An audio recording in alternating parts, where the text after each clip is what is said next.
What's happening, guys? Right, so today what we're going to be doing is placing text on the curve of a line in Illustrator. Let's do this.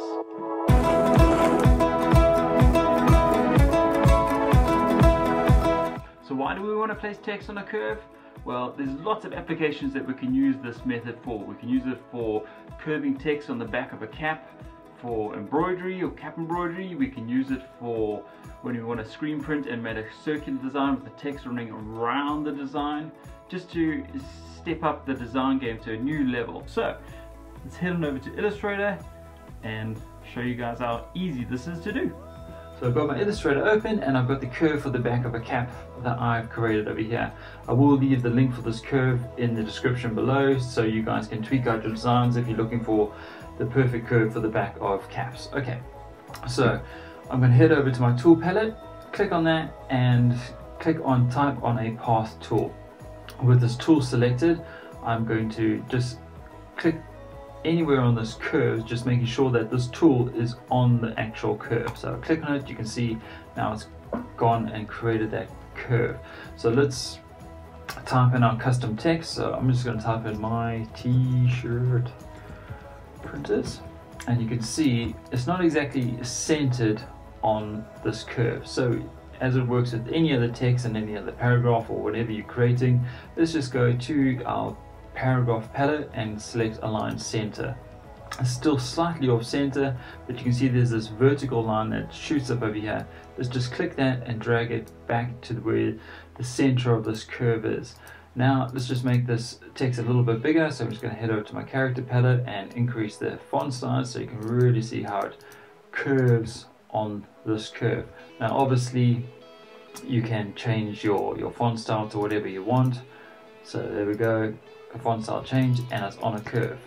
So that is perfect for the back of caps. Now if you want it to be on a circle for some other design like a screen print, I've just selected my ellipse tool and I'm going to just draw a perfect circle up here. So just copy this text and I am now going to go back to the palette tool, select this type on a path tool and paste it. Well, click on that circle as we did in the little curve. Just going to paste in our custom text. And there we go. So you can see it is now curving on the curve of that circle. Now if you want to take this a little bit further, say I'm just going to copy this and I'm going to paste it in front and I'm going to just rotate it all the way around to the opposite side here. So say we want this text to now rather run from read left to right.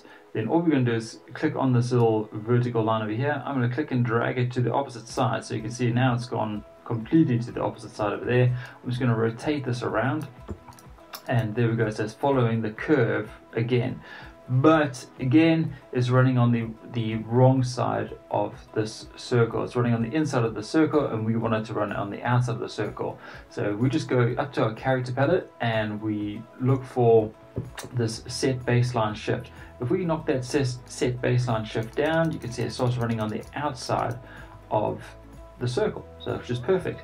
Then all we want to do is just adjust the tracking a bit because it's a little bit widely spaced. Bring them a little bit and there we go. We have text running on the outside of that one, running perfectly on the top over there, and we've got it for the back of our caps over here. Boom! And that's how easy it is. So I've placed the link for the curve of the back of the cap in the description below. Feel free to download it. It should work for about 90% of the back of caps that have a curve to it, like your snapback caps. Thanks for watching today's episode. If you haven't already, hit that subscribe button, hit that like button, and I'll catch you guys in the next one.